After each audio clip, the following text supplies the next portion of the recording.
spirit of the law here, this Civ overview is going to be all about the Portuguese.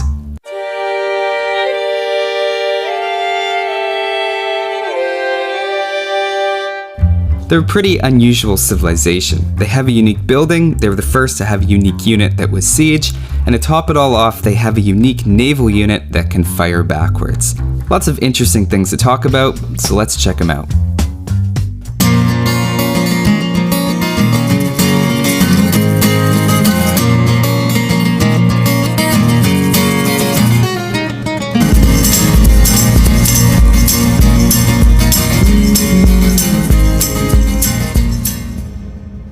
The Portuguese team bonus is that everyone on their team gets free cartography.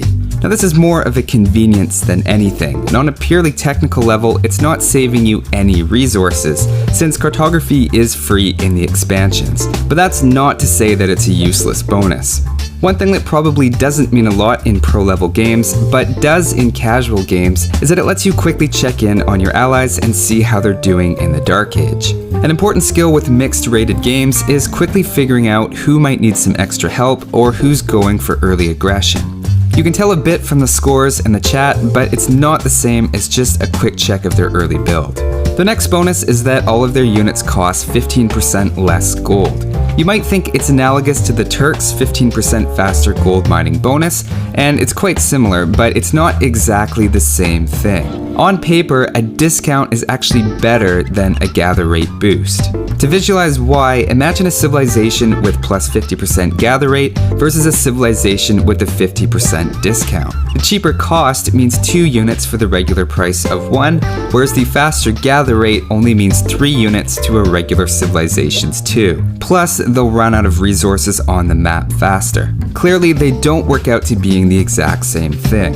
In this case, 15% cheaper is equivalent to about an 18% faster gather rate. Of course, Turks still get the last laugh since they were changed to plus 20% in the expansions. In the Portuguese early game, this helps with a few different types of rushes, but more critically, in the late game, it means creating more units overall with the same gold used up on the map. Just keep in mind it's only affecting units, so all your techs requiring gold are still the regular cost. Their second Civ bonus is that their ships have an extra 10% HP. In 1 vs 1 galley fights, that means they take 15 hits instead of 14, and end up with 6 HP left. That leaves them at only 5% HP, so it looks like it has a pretty small effect on this scale. If we look at 10 vs 10 though, that small difference can start to snowball, and the surviving group averages about 16% of their total HP left. On a bigger scale of 40 vs 40, the effect should theoretically increase to around a 21% advantage, though it's going to depend on both players' micromanagement and how efficiently the ships choose targets. As a comparison to the Saracens, who if you remember have a faster attack rate on their galleys, the Saracens win with around 10% of their HP left. You're definitely not going to want to fight Saracens with equal numbers, though that goes for pretty much every civilization.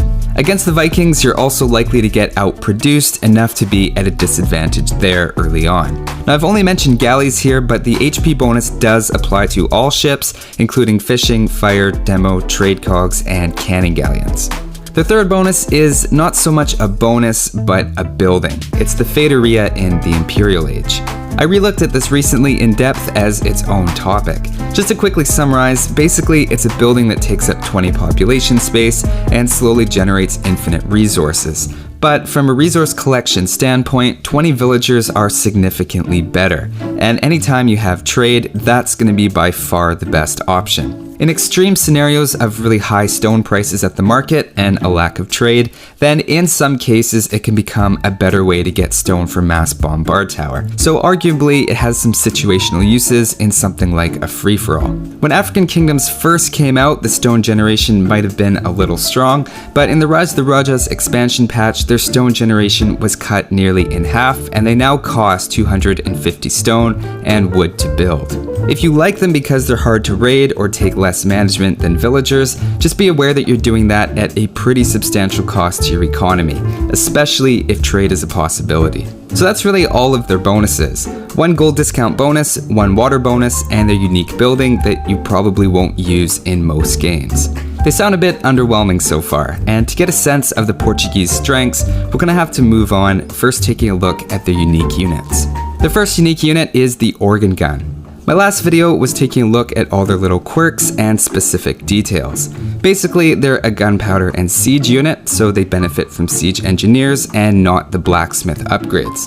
They cost 80 wood and 60 gold, which is comparable to the Scorpion, and stats-wise they seem like a stronger version of those, though the Conquistador stats are also reasonably similar.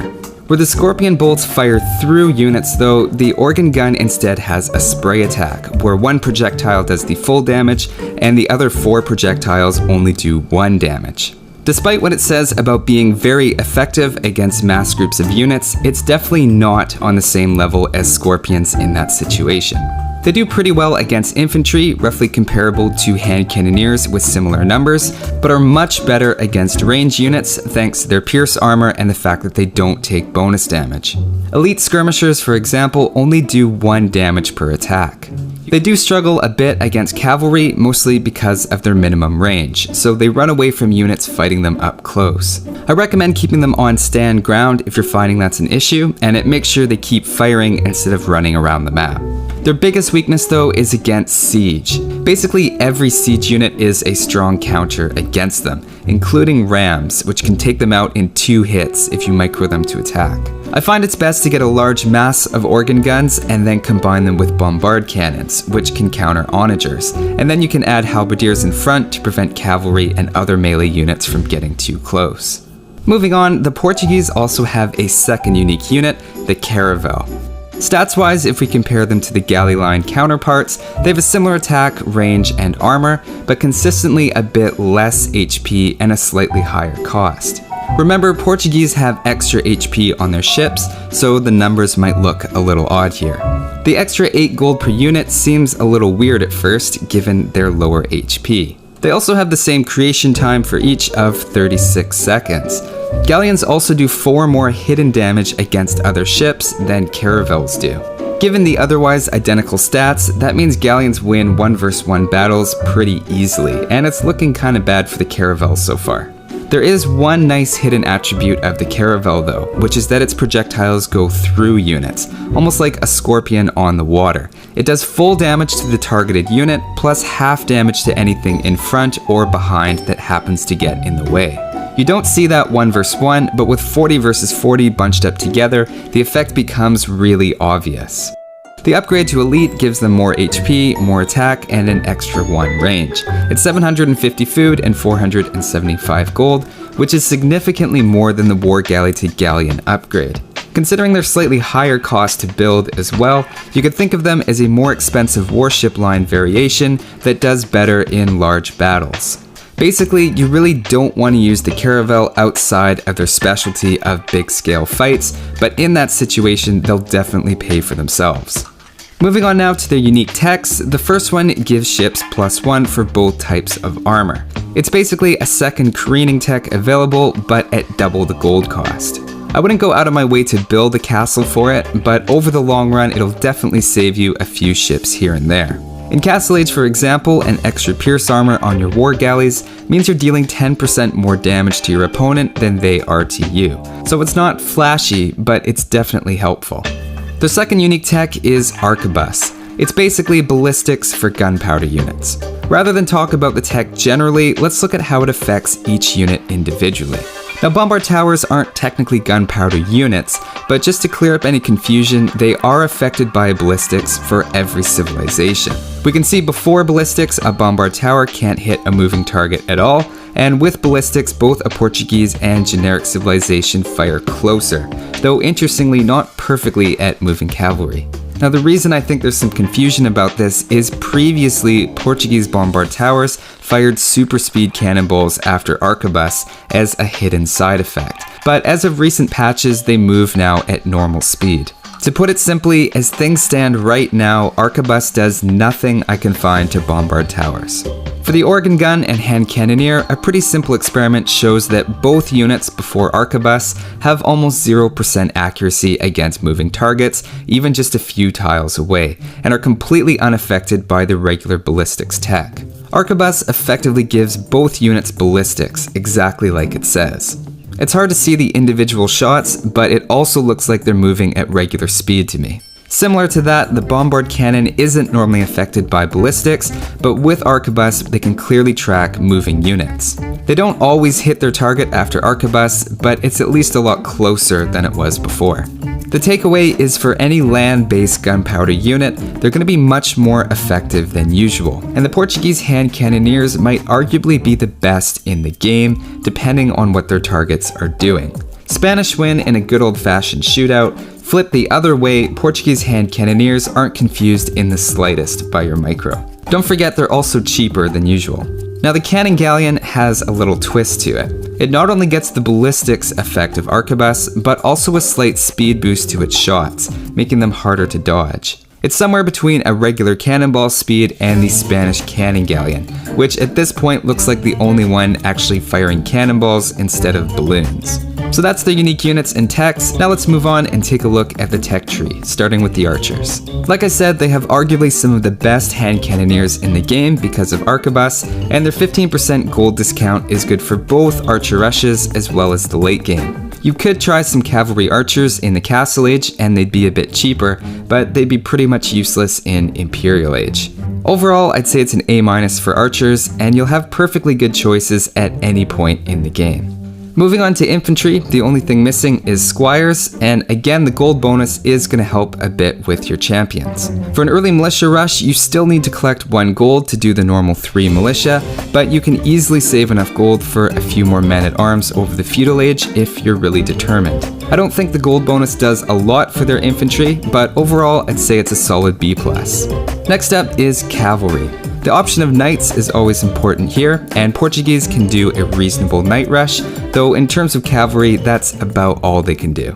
Unfortunately, there's nothing to help out a scout rush, and in the late game the cavalry would be mostly a last resort. Given the cheaper knights, I can maybe go as high as a C+. Taking a look at the siege, they're missing all of the top-end siege units, though remember the bombard cannon benefits from Arquebus, and is exceptionally good at taking out onagers. You do have your own onagers with siege engineers, and all of the siege will have a bit lower gold cost. Overall, it's better than all the red X's imply, and I'd say it's a solid B+. If you love bombard cannons, you might even try to argue it's higher than that. Moving on to the navy, the early game is helped out by the gold bonus yet again, as well as the extra HP. As the game develops, you'll have the extra armor unique tech and the option of adding in caravels and above average cannon galleons. They're missing fast fire ships, which isn't a huge deal given how well you can already counter galleons, though you will miss not having shipwright. I guess the argument would be that their navy can't have both a wood and a gold discount. Either way, they're still very strong on water. They're nearly top tier, and I'd say it's a B+ for the early game and moves up to an A in the late game for an A- overall. Taking a quick look at the monks, it's a pretty good tech tree. I keep saying it, but the gold bonus is useful here yet again, with their monks costing 85 gold instead of the regular 100. You could certainly argue that between that and redemption, they'd be a candidate for a monk rush. The only tech they're missing is illumination, which regenerates faith faster. Overall, I'd give the Portuguese monastery a B+. Next up is defenses. Now this would have been higher, except in the last patch their bombard tower shot slowed down and they lost arrow slits. I still like their strong hand cannoneers and bombard cannons as counter units, and they do have good towers. The Feitoria is also a very defensive-minded building, which is harder to raid and generates unlimited stone from more walls, towers, and castles. I think a defensive booming sort of player would have a lot to love in this tech tree, and I'd give them an A. Now let's take a look at the economy. They basically have an indirect gold bonus with their unit discount, so that makes up for not having stone shaft mining and helps conserve gold in the late game. The other eco-techs are present, and again you have the option for Feitorias. Personally, I think they're more of a hindrance to an economy than a help, but as long as you're making an informed decision of when to use them, I'll count them as a situationally useful option. Before the Feitoria's nerf, I would have said it's an A- for the economy, but I think at this point it's more of a B+. So to wrap up, I think Portuguese are accurately described as a naval and gunpowder civilization. Their gold bonus is nice for a couple of strategies early on, especially when it comes to knights, but head to head they end up behind a lot of other civilizations for the first 25 minutes.